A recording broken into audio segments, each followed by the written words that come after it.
নমস্কাৰ ই কক্সালৈ সকলোকে স্বাগতম জনাইছো মই অনামিকা দাস আজি মই তোমালোকৰ লগত আলোচনা কৰিবলৈ লৈছো দশম শ্ৰেণীৰ ইতিহাসৰ পঞ্চমটো পাঠৰ পৰৱৰ্তী প্ৰশ্ন উত্তৰসমূহ ছাত্ৰ-ছাত্ৰী সকল ইতিমধ্যে আমি পূৰ্বৰ অংশসমূহত যথেষ্ট সংখ্যক প্ৰশ্ন উত্তৰ আলোচনা কৰিছো এতিয়া আমি পৰৱৰ্তী প্ৰশ্নলৈ আহিছো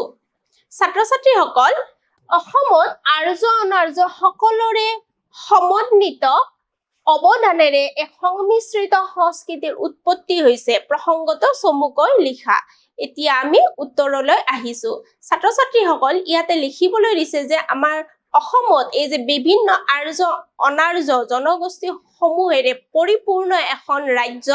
ইয়াত কেনেদৰে এক সংমিশ্ৰিত বাতাবৰণ গঢ়ি উঠিছে বা সংস্কৃতি সৃষ্টি হৈছে সেই সম্পৰ্কে লিখিব দিছে ব্ৰহ্মপুত্ৰ উপত্যকা এক সাৰুৱা কৃষিভূমি তথা প্ৰাকৃতিক সম্পদত যথেষ্ট চহকী এক অঞ্চল এই সম্পৰ্কে আমি সকলোৱে জানো আৰু এই প্ৰাকৃতিক সম্পদসমূহে প্ৰাচীন কালৰে পৰা বিভিন্ন বিদেশী পৰ্যটক তথা বিদেশী শাসনকাৰী কি কৰিছে অসমলৈ নিমন্ত্ৰণ কৰা তথা অসমলৈ আগমন হোৱা যথেষ্ট পৰিমাণে সহায় কৰিছে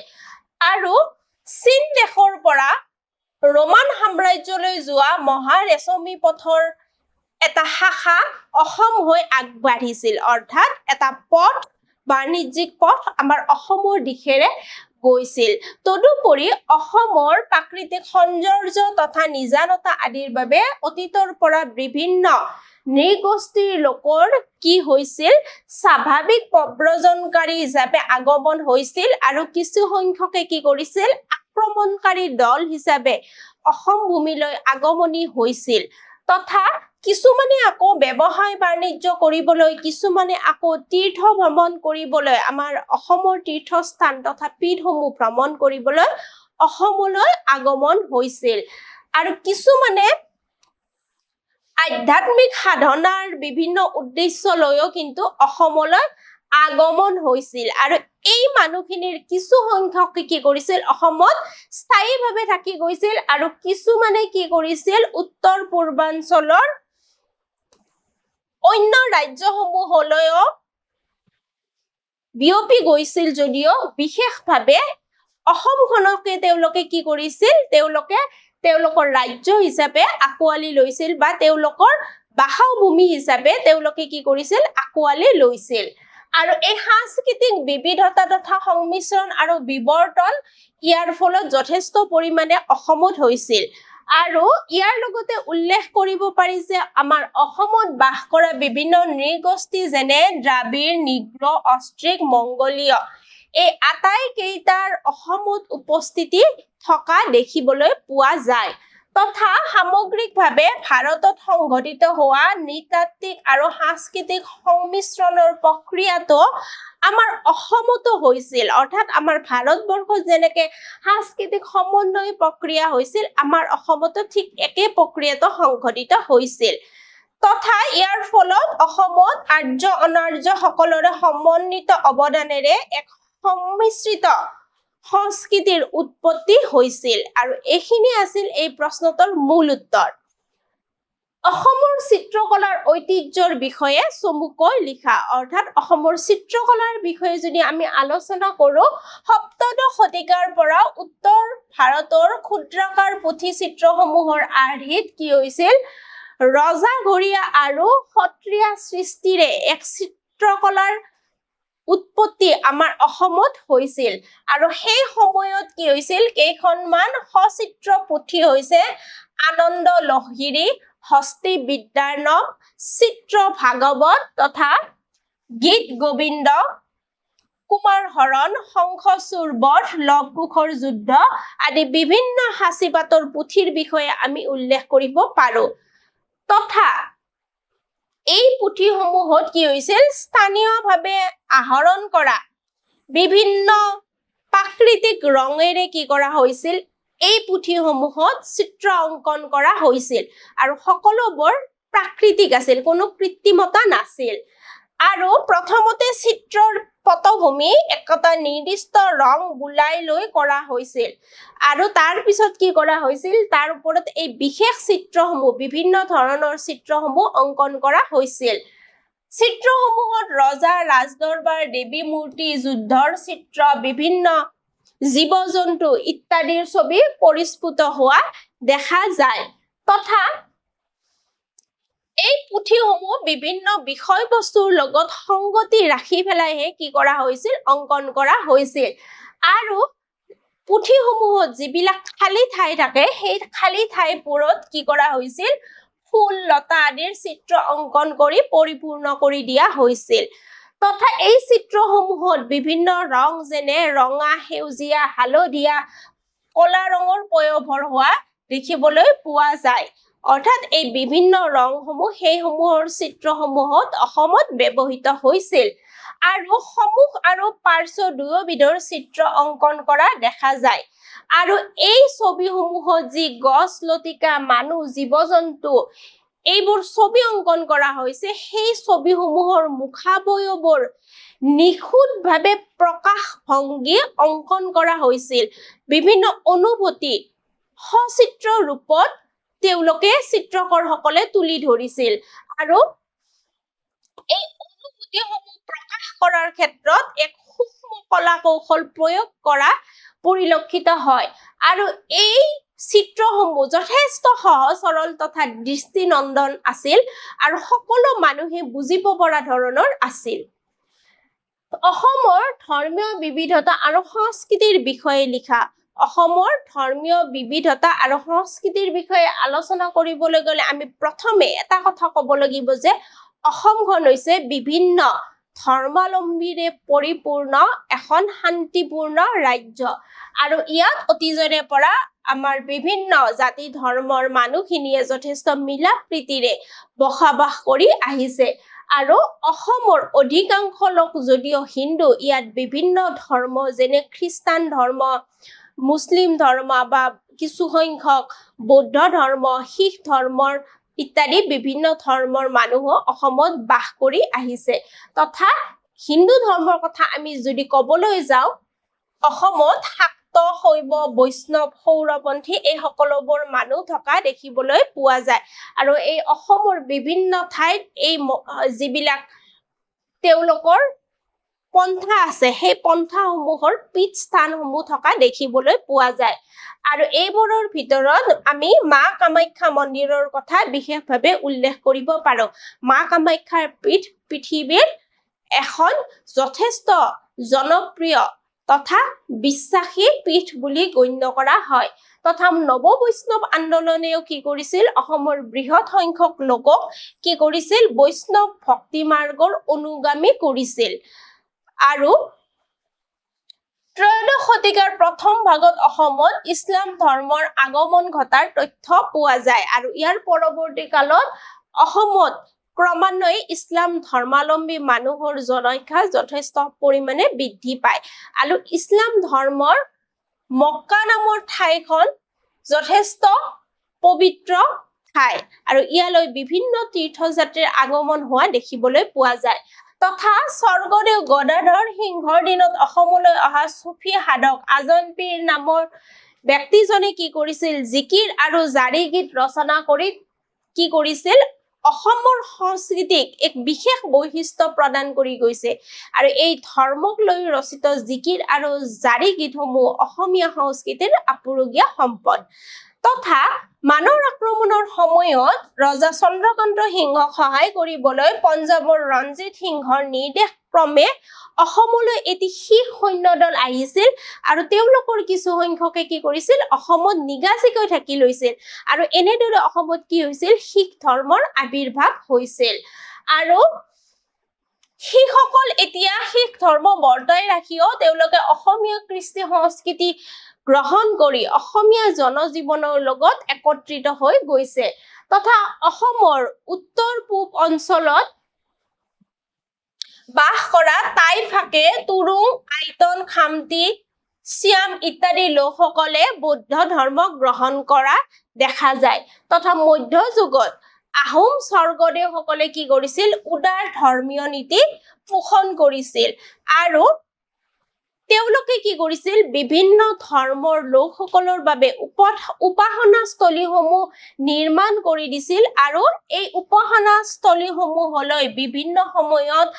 দান দক্ষিণাও তেওঁলোকে কি কৰিছিল প্ৰদান কৰিছিল আৰু এনেদৰে কি হৈছিল অসমত এক উদাৰতাৰ সংস্কৃতি গঢ়ি উঠিছিল আৰু এই বিভিন্ন কাৰকসমূহে সহায় কৰি আহিছে উত্তৰ পূৰ্বাঞ্চলৰ অন্য ৰাজ্যকেইখনৰ তুলনাত অসমত সাংস্কৃতিক বিবিধতা সংমিশ্ৰণ আৰু বিৱৰ্তন কিয় অধিকতৰ হৈছে এই সম্পৰ্কে আমি যদি লিখিবলৈ যাওঁ আমি প্ৰথমতে ক'ব লাগিব যে যিহেতু আমি ইতিমধ্যে আলোচনা কৰিলো যে অসম এখন চহকী ৰাজ্য আৰু অসমৰ মাজেৰে মহাৰশ্মি পথৰ এটা শাখা অসম হৈ আগবাঢ়িছিল তথা অসমৰ বিভিন্ন প্ৰাকৃতিক সৌন্দৰ্যই কি কৰিছে বিভিন্ন লোকক অসমৰ প্ৰতি আকৰ্ষিত কৰিছে বিভিন্ন সময়ত কি হৈছে বিভিন্ন লোক আক্ৰমণকাৰী হিচাপত আহিছে বিভিন্ন সময়ত বিভিন্ন লোক তীৰ্থস্থানসমূহ ভ্ৰমণ কৰিবলৈ আহিছে কিছু সংখ্যকে আকৌ কি কৰিছে বিভিন্ন আধ্যাত্মিক সাধনাৰ বাবে আহিছে বিভিন্ন উদ্দেশ্যলৈ আহিছিল কিছুমানে ৰাজ্য আক্ৰমণ কৰিবলৈ আহিছিল এই যে বিভিন্ন সময়ত মানুহসকল বিভিন্ন উদ্দেশ্যত আহিছিল তেওঁলোকে কি কৰিলে অসমত থাকি ললে কিছু সংখ্যক ভাৰতবৰ্ষৰ উত্তৰ পূৰ্বাঞ্চলৰ অন্য ৰাজ্যলৈ গ'ল যদিও বেছি সংখ্যকে কি কৰিলে আমাৰ অসম ৰাজ্যখন বাছি ললে আৰু এইভাবে কি হয় আমাৰ অসমত সাংস্কৃতিক বিবিধতা হোৱা দেখা যায়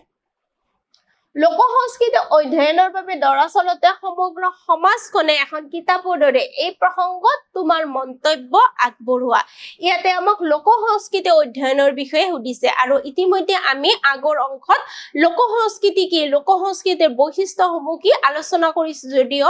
উত্তৰৰ ক্ষেত্ৰত আমি কিছু কথা আলোচনা কৰিম এটা জাতি বা এখন সমাজ এখনৰ স্বাভাৱিক ৰূপ ৰং শ্ৰম বিনোদন আদি লোক সংস্কৃতিৰ জৰিয়তে প্ৰকাশিত হয় অৰ্থাৎ সমাজখনৰ সকলো দিশ লোক সংস্কৃতিৰ জৰিয়তে প্ৰকাশিত হয় আৰু সমাজ এখনৰ সদস্যসকলে সমাজখনৰ সংস্কৃতিৰ কথাবোৰ কোনো প্ৰশিক্ষণ নোহোৱাকৈ দেখি শুনি পৰম্পৰাগতভাৱে আহৰণ কৰে অৰ্থাৎ কোনো প্ৰশিক্ষণৰ প্ৰয়োজন নহয় অপৰিচিত লোক এজনে যদি সংস্কৃতি বিষয়ক কোনো কথা পৰ্যালোচনা কৰে বা সূক্ষ্মভাৱে অধ্যয়ন কৰে তেতিয়াহে কি কৰিব পাৰিব কোনো এখন সমাজৰ লোক সংস্কৃতিৰ বিষয়ে তেওঁলোকৰ জ্ঞান আহিব বা জ্ঞান অৰ্জন কৰিব পাৰিব অৰ্থাৎ আমি যিকোনো সমাজৰ যদি লোক সংস্কৃতিৰ বিষয়ে অধ্যয়ন কৰিবলৈ যাওঁ অপৰিচিত ব্যক্তিজনে প্ৰথমে কি কৰিব লাগিব সূক্ষ্মভাৱে পৰ্যবেক্ষণ কৰিব লাগিব অসমৰ বিভিন্ন অঞ্চল বিভিন্ন সম্প্ৰদায় বিভিন্ন জনগোষ্ঠীৰ মাজত বিভিন্ন কথিত ভাষা আছে উপভাষা আছে বিভিন্ন জনবিশ্বাস আছে বিভিন্ন ধৰ্মীয় ৰীতি নীতি আছে বিভিন্ন সাজ পোছাক আছে বিভিন্ন অলংকাৰ আছে বিভিন্ন পোছাক আছে বিভিন্ন ঘৰ নিৰ্মাণ পদ্ধতি পশুপালন পদ্ধতি আছে বিভিন্ন উৎসৱ আছে বিভিন্ন লোকাচাৰ আছে বিভিন্ন সামাজিক সম্পৰ্ক আছে আৰু এইবিলাকে কি কৰিছে বিভিন্ন দিশত কি কৰিছে লোক সংস্কৃতিৰ স্বৰূপ প্ৰকাশ কৰিছে অৰ্থাৎ এই দৈনন্দিন কামসমূহৰ জৰিয়তেও লোক সংস্কৃতিৰ বৈশিষ্ট্যসমূহ প্ৰকাশিত হয় আৰু আমাৰ সৰ্বসাধাৰণ লোকে প্ৰতিটো মুহূৰ্ততে যিবোৰ কাম কৰি থাকে সেইবোৰৰ জৰিয়তে কি হয় লোক সংস্কৃতি এক স্পষ্টভাৱে প্ৰকাশিত হয় আশা কৰিছো তোমালোকে উত্তৰটো ভালদৰে বুজি পাইছা এতিয়া আমি চমুটকালৈ আহিছো চমুটকা মানে কি ইতিমধ্যে তোমালোকৰ লগত আলোচনা কৰিছো আমাৰ প্ৰথম চমুটকাটো হৈছে প্ৰাচীন ভাৰতৰ ভাস্কৰ্য শিল্পৰ বিষয়ে আমি ইতিমধ্যে আগৰ প্ৰশ্নটো বিস্তৃতভাৱে আলোচনা কৰিছো আৰু প্ৰাচীন কালতে কি হৈছিল আমাৰ ভাৰতবৰ্ষত ভাস্কৰ্য শিল্পৰ বিকাশ হৈছিল আৰু সিন্ধু উপত্যকাৰ সময়ৰ পৰা আমাৰ ভাৰতবৰ্ষত ভাস্কৰ্য শিল্পৰ নিদৰ্শন দেখিবলৈ পোৱা যায় আৰু পৰৱৰ্তী সময়ত পোৰামাটি তাম ব্ৰঞ্জ ৰূপ আদি বিভিন্ন ধাতুৰে কি কৰিছিল বিভিন্ন মূৰ্তিসমূহ বিভিন্ন শৈলীত আমাৰ ভাৰতবৰ্ষৰ বিভিন্ন প্ৰান্তত মানে কি হৈছিল বিকশিত হৈছিল আৰু সেইখিনি সময়ছোৱাত কি হৈছিল আমাৰ ভাৰতবৰ্ষত লাহে লাহে পৰৱৰ্তী সময়ত বিদেশী বৈশিষ্ট্যৰ সংযোজন ঘটিছিল অৰ্থাৎ দেশীয় বৈশিষ্ট্যৰ লগতে ভাৰতীয় ভাস্কৰ্যত বিদেশী শৈলীৰ সংযোজন হৈছিল আৰু মূৰ্তিসমূহৰ মাজত একেবাৰে সহজ সৰল পোন অসানুপাতিক মূৰ্তিৰ পৰা আৰম্ভ কৰি বিভিন্ন ভংগীমা যেনে ত্ৰিভংগ চতুৰ্ভংগ আদি ভংগীমাৰ মূৰ্তিসমূহ তথা বিভিন্ন পোচাক অলংকাৰেৰে সজ্জিত মূৰ্তিসমূহৰ নিৰ্মাণ কৰা হৈছিল প্ৰাচীন ভাৰতবৰ্ষত আৰু এই মূৰ্তিসমূহৰ জৰিয়তে বিভিন্ন অনুভূতি প্ৰকাশ কৰিছিল আৰু এই মূৰ্তিসমূহৰ প্ৰত্যেকটো অংগ নিখুঁতভাৱে কি কৰা হৈছিল খোদিত কৰা হৈছিল আৰু এইবোৰে কি কৰিছে এই নিখুঁততাই কি কৰিছে আমাৰ ভাস্কৰ্য শিল্পীসকলৰ বৈশিষ্ট্যসমূহ জনমানসত দাঙি ধৰিছে গৌতম বুদ্ধ মহাবীৰ হিন্দু দেৱ দেৱীৰ মূৰ্তি তথা হিন্দু আৰু বৌদ্ধ ধৰ্মৰ জনবিশ্বাসৰ লগত জড়িত বিভিন্ন মূৰ্তি তথা বিভিন্ন প্ৰাকৃতিক জগতৰ বস্তুসমূহ এই মূৰ্তিসমূহৰ বিষয়বস্তু ৰূপে কি কৰিছিল শিল্পীসকলে নিৰ্বাচন কৰিছিল আৰু চকুৰ স্তম্ভসমূহৰ শীৰ্ষত থকা জীৱ-জন্তুৰ মূৰ্তিসমূহ গৌতম বুদ্ধৰ জনজীৱনৰ বিভিন্ন ঘটনাৰ লগত জড়িত কথাবোৰক কি কৰিছে ভাৰতীয় সংস্কৃতিত কি কৰা হৈছে শিল্পৰ ৰূপত তুলি ধৰা হৈছে আৰু দেশী বিদেশী ৰাজবংশসমূহে কি কৰিছিল পৰৱৰ্তী সময়ত এই ভাস্কৰ্য কলাটোক নিখুঁতভাৱে উপস্থাপন কৰা তেওঁলোকে যথেষ্ট পৃষ্ঠপোষকতা আগবঢ়াইছিল আৰু ভাৰতৰ ভাস্কৰ্য শিল্পক তিনিটা ভাগত ভাগ কৰা হৈছে আৰু এই তিনিটা ভাগৰ বিষয়ে ইতিমধ্যে আমি আলোচনা কৰিছো ভাগকেইটা থুলমূলকে কৈ দিছো গান্ধাৰ শিল্পকলা মথুৰা শিল্পকলা আৰু অমৰাৱতী শিল্পকলা ছাত্ৰ ছাত্ৰীসকল ইতিমধ্যে আমি এই সকলোখিনি কথা পূৰ্বৰ অংশসমূহ যথেষ্ট বিশদভাৱে আলোচনা কৰিছো গতিকে আমি এতিয়া পৰৱৰ্তী চমুতকলৈ আহিছো ভাৰতীয় চিত্ৰকলা অৰ্থাৎ ভাৰতীয় চিত্ৰকলা কেনেদৰে বিকশিত হৈছিল ছাত্ৰ ছাত্ৰীসকল ভাৰতীয় চিত্ৰকলাসমূহক আমি জানো যে দুটা ভাগত বিভক্ত কৰিব পাৰি আৰু এই সম্পৰ্কে আমি প্ৰশ্ন উত্তৰ শিতানতে পূৰ্বৰ অংশত আলোচনা কৰিছো সেইবোৰ হৈছে ভাগ দুটা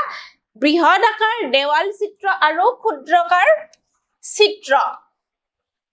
আৰু বৃহদাকাৰ চিত্ৰসমূহ কি কৰা হৈছিল পৰ্বত পাহাৰৰ শিলাখণ্ডত অংকন কৰা হৈছিল আৰু ক্ষুদ্ৰাকাৰ গ্ৰন্থসমূহ ক্ষুদ্ৰাকাৰ চিত্ৰসমূহ বিভিন্ন গ্ৰন্থত কি কৰা হৈছিল অলংকাৰ ৰূপে তেওঁলোকে অংকন কৰিছিল দুয়োটা প্ৰকাশ শৈলী খুব নিখুঁতভাৱে পৰিস্ফুট হৈছিল আৰু বিভিন্ন স্থানত বৌদ্ধ জৈন হিন্দু ধৰ্মৰ বিষয়বস্তুক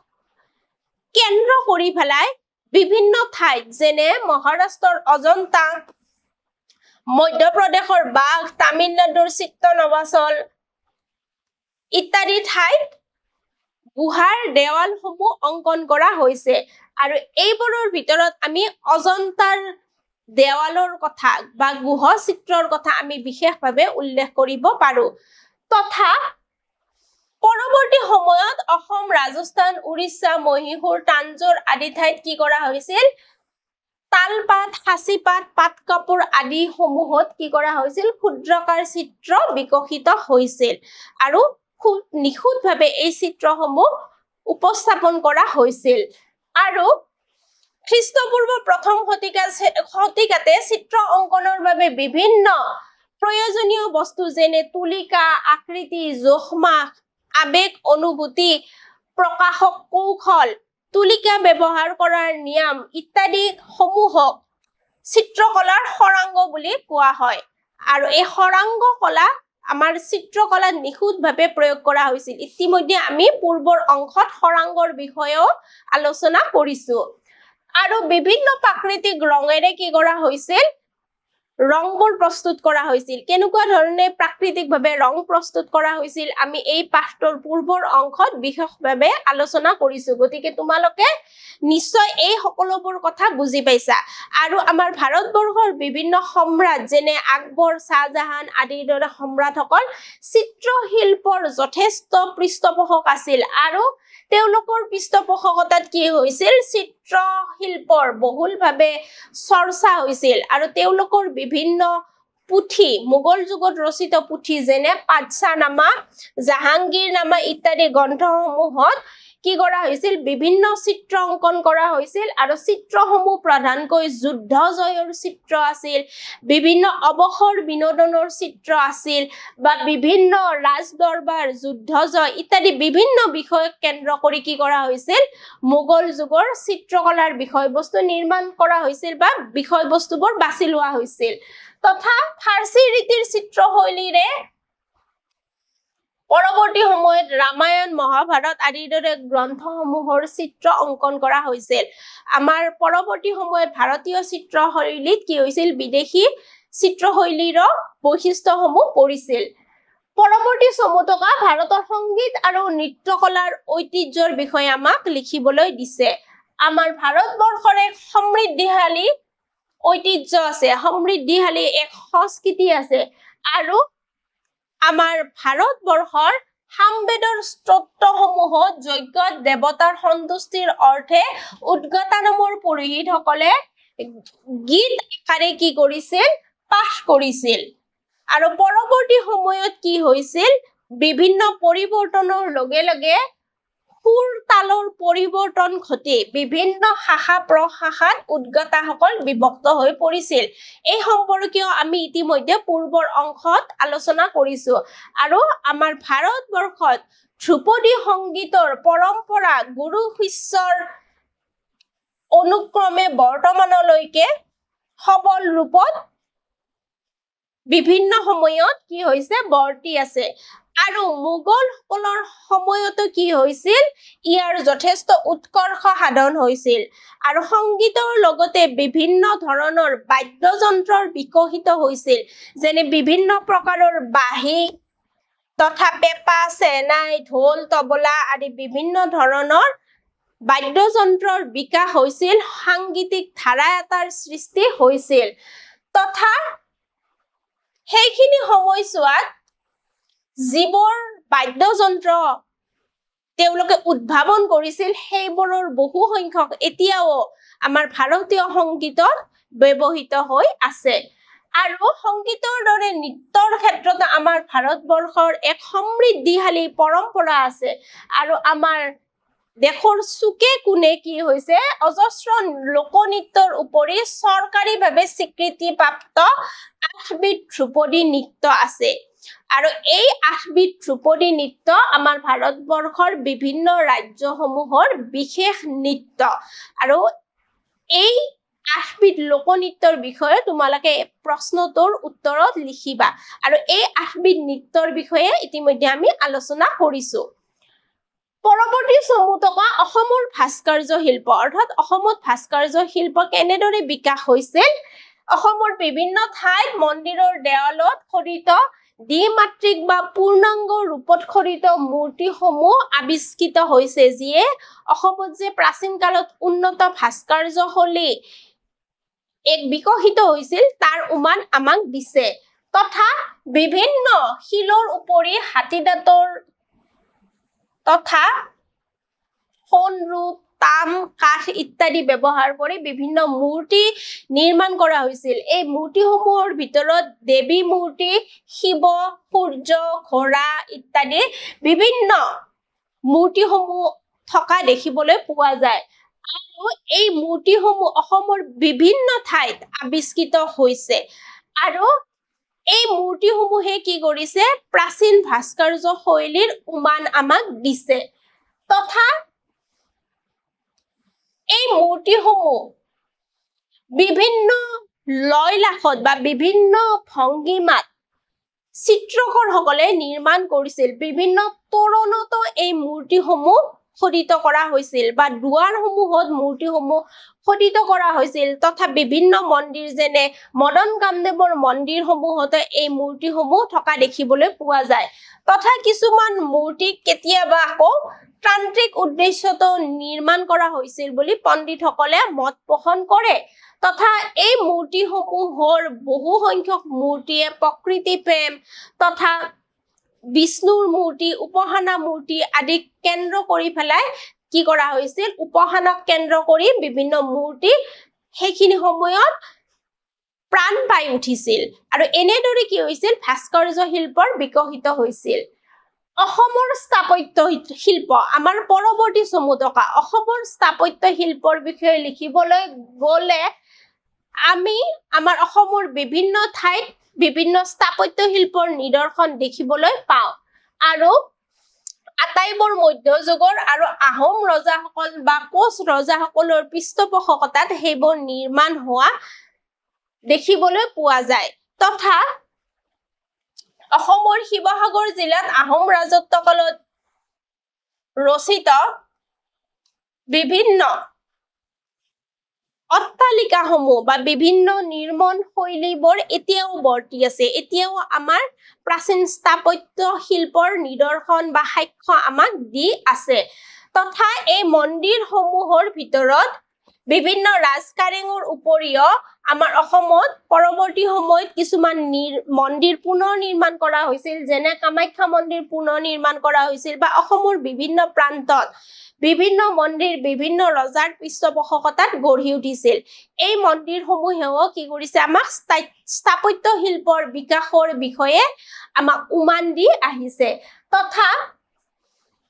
আমাৰ মন্দিৰবোৰ নাগৰ শৈলী অথবা ৱেছৰ শৈলীৰ বৈশিষ্ট্যযুক্ত অৰ্থাৎ নাগৰ শৈলীৰ কিছুমান মন্দিৰত বৈশিষ্ট্য থকা দেখা যায় আৰু ৱেছৰ শৈলীৰ বৈশিষ্ট্যও দেখা যায় ইতিমধ্যে আমি এই দুটা শৈলীৰ বিষয়ে পূৰ্বৰ অংশত আলোচনা কৰিছো আৰু মন্দিৰবোৰত সাধাৰণতে গৰ্ভগৃহ আৰু মণ্ডপ নামৰ দুটা অংশ দেখা যায় তথা মন্দিৰৰ শিখৰবোৰ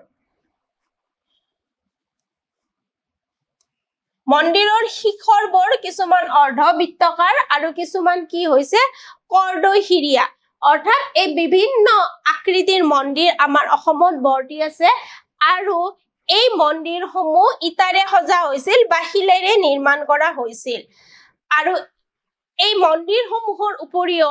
আহোম যুগত বিভিন্ন প্ৰসাদো নিৰ্মাণ কৰা হৈছিল এই প্ৰসাদসমূহ নিৰ্মাণ কৰাৰ উপৰিও আমাৰ অসমত বিভিন্ন দলং তথা শিলৰ সাঁকো নিৰ্মাণ কৰা হৈছিল আহোম ৰজাসকলৰ পৃষ্ঠপোষকতাত আৰু এই কাম-কাজসমূহ পৰিচালনা কৰাৰ বাবে আহোম এজন বিশেষ বিষয়া নিয়োগ কৰা হৈছিল আৰু এই যিবিলাক নিৰ্মাণ শৈলী সেই নিৰ্মাণ শৈলীসমূহ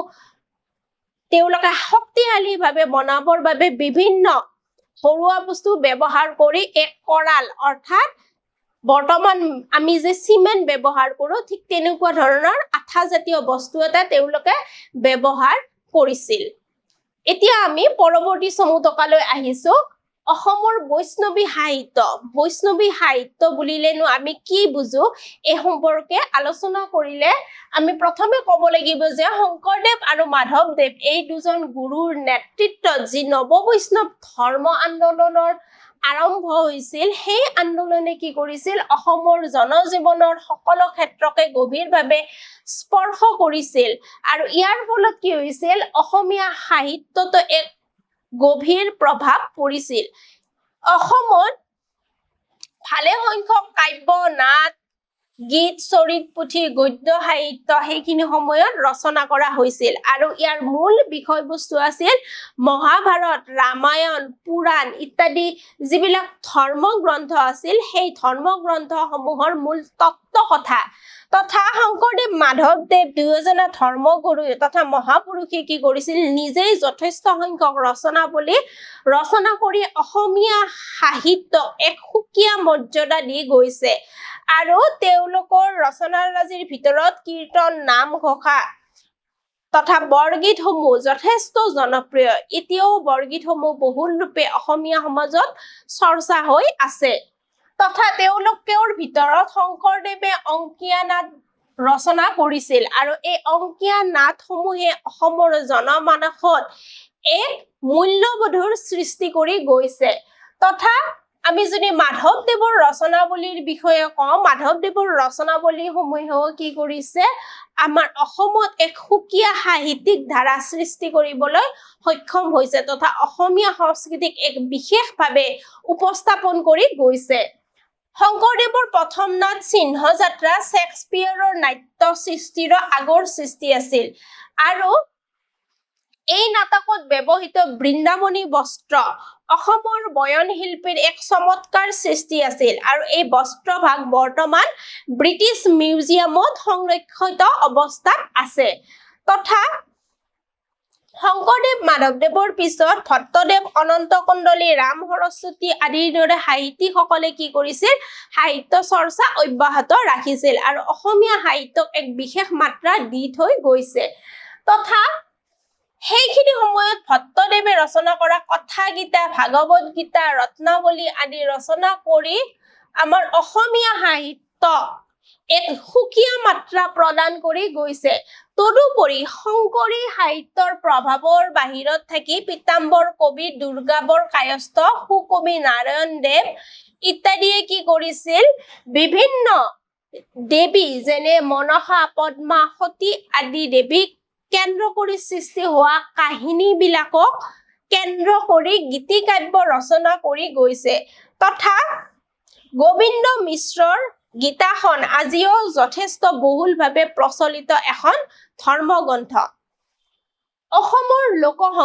অসমৰ লোকসংগীতৰ বিষয়ে আলোচনা কৰিবলৈ গ'লে আমি প্ৰথমতে ক'ব লাগিব যে অসম যিহেতু বিভিন্ন জাতি জনগোষ্ঠীৰ এক ৰম্য ভূমি গতিকে অসমত এক যথেষ্ট উন্নত মানৰ লোকসংগীতে গা কৰি উঠিছে প্ৰাচীন কালৰ পৰা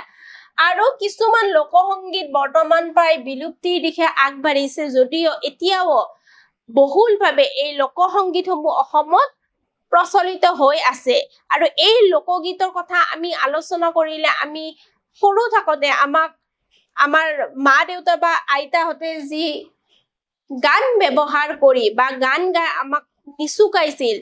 শুবলৈ তেওঁলোকে চেষ্টা কৰাইছিল শুৱাবলৈ সেই নিচুকনি গীতসমূহ বা বিয়াৰ দিনটোত যিবোৰ গান গায় বিয়া নাম আই নাম ধাই নাম এই গানবোৰেও কি কৰিছে লোক সংস্কৃতিত বিশেষ মৰ্যাদা লাভ কৰিছে আৰু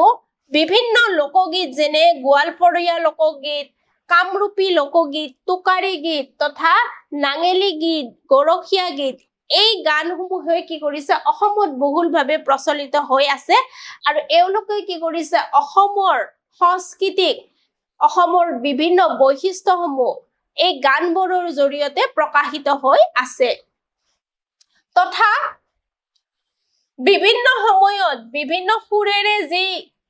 বিভিন্ন গান গোৱা হয় সেই গানবোৰে কি কৰিছে আমাৰ লোক সংস্কৃতি তথা লোকসংগীতৰ ভঁৰাল চহকী কৰিছে তথা এই লোকসংগীতসমূহত আমাৰ জাতীয় জীৱনৰ সৰ্বসাধাৰণ লোকৰ সুখ দুখ ঈশ্বৰ সম্পৰ্কে চিন্তা দেহক লক্ষণ ভংগুৰতা ইত্যাদি যি আবেগ অনুভূতি সেই আবেগ অনুভূতিসমূহ প্ৰকাশিত হয় আৰু এনেদৰে কি হৈছে আমাৰ অসমত এক উন্নত মানৰ লোকসংগীতৰ চৰ্চা এতিয়াও চলি আছে আৰু এই লোকসংগীতসমূহ বিভিন্ন শাখাত বিভক্ত হৈ আছে আৰু অসমৰ লোকসংগীতলৈ আগবঢ়োৱা অৱদানৰ বাবে অসমৰ যথেষ্ট সংখ্যক খ্যাতনামা লোকসংগীতবিদে বিভিন্ন ধৰণৰ পুৰস্কাৰ বুটলিবলৈ সক্ষম হৈছে এই ক্ষেত্ৰত আমি যদি তেওঁলোকৰ নামসমূহ উল্লেখ কৰোঁ ক'ব লাগিব যে খগেন মহন্তদেৱৰ নাম ল'ব পাৰোঁ ৰামেশ্বৰ পাঠক প্ৰতিমা পাণ্ডে বৰুৱা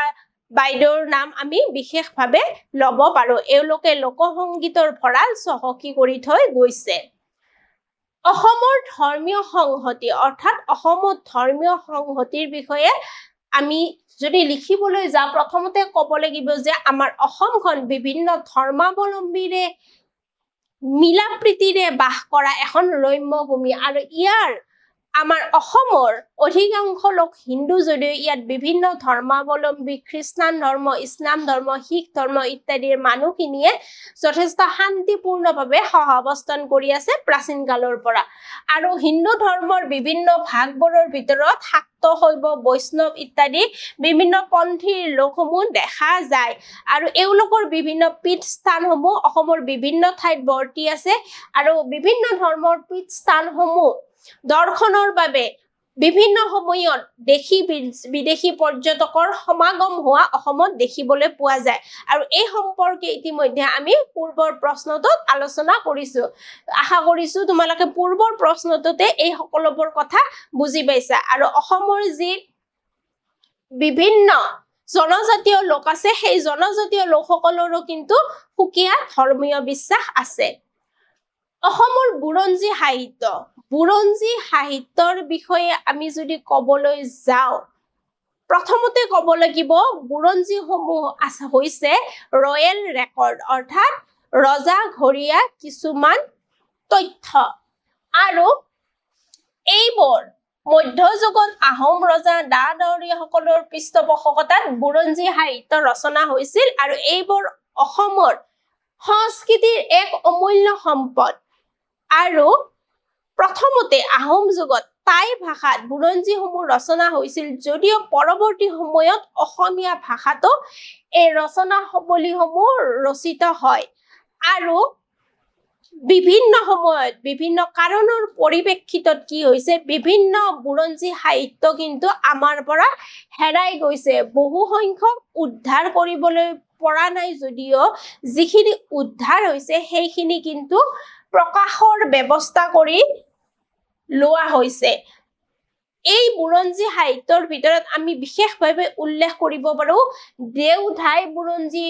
তুংখুঙীয়া বুৰঞ্জী ত্ৰিপুৰা বুৰঞ্জী জয়ন্তীয়া বুৰঞ্জী কছাৰী বুৰঞ্জী পদ্য বুৰঞ্জী ইত্যাদি বিভিন্ন বুৰঞ্জীৰ নাম আমি উল্লেখ কৰিব পাৰো বিহু উৎসৱ ছাত্ৰ-ছাত্ৰীসকল বিহু উৎসৱৰ বিষয়ে তোমালোক সকলোৱে জানা বিহু আমি প্ৰতিজন অসমীয়াই পালন কৰি আহিছো বিহু আমাৰ বাপতি সাহোন গতিকে এই প্ৰশ্নৰ উত্তৰটো তোমালোকে আশা কৰিছো নিজে লিখিবলৈ পাৰিবা বিহুৰ বিষয়ে লিখিবা বিহুত তোমালোকে কেনেকুৱা ধৰণৰ নীতি নিয়ম তোমালোকে ঘৰত পালন কৰা বা বিভিন্ন বিহুৰ সময়ত তোমালোকে কেনেকুৱা ধৰণৰ খাদ্য সম্ভাৰেৰে আলহীক আপ্যায়ন কৰা এই সকলোবোৰ কথা তোমালোকে লিখিবা আৰু বিহুৰ বিষয়ে ক'বলৈ গ'লে প্ৰথমতে এটা কথা আমি অনুধাৱন কৰি ল'ব লাগিব যে বিহু আমাৰ অতি আপোন বিহু আমাৰ বাপতি সাহোন গতিকে এই বিহুৰ যি মৰ্যাদা আছে এই বিহুৰ যি স্বকীয় বৈশিষ্ট্য আছে সেইখিনিক আমি আমাৰ মাজত সংৰক্ষণ কৰি ৰাখিবলৈ আমি সদায় চেষ্টা কৰিব লাগিব আশা কৰিছো বিহুৰ বিষয়ে তোমালোকে খুব ভালদৰে লিখিব পাৰিবা গতিকে বিহুৰ বিষয়ে আমি এতিয়া সবিশেষ বৰ্ণনা নকৰো কাৰণ তোমালোকে সকলোৱে লিখিব পাৰিবা ছাত্ৰ-ছাত্ৰীসকল প্ৰশ্ন উত্তৰ শিতানটো আজিলৈ ইমানতে এৰিছো ধন্যবাদ